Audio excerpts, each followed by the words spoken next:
നമ്മുടെ പുതിയ പ്രോജക്റ്റാണ്. ഇവിടെ ചെയ്തിരിക്കുന്ന ഏകദേശം ഒരു 2500 കിലോ മെറ്റീരിയൽ വെച്ചിട്ടാണ് നമ്മൾ ഇത്രയും ഒരു സ്റ്റെയറും ഈ ബ്രിഡ്ജും ചെയ്തേക്കുന്നത്.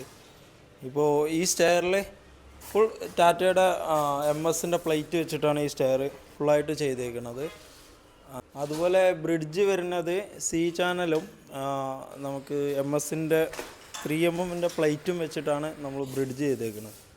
വാ, ഇത് വർക്ക് കംപ്ലീറ്റ് ആയിട്ടില്ല, അപ്പോൾ വർക്ക് നടന്നുകൊണ്ടിരിക്കുന്നുള്ളൂ. വർക്ക് കംപ്ലീറ്റ് ആയിട്ട് അതിൻ്റെ കൂടെ ഒരു വീഡിയോ ഇടുന്നതാണ്.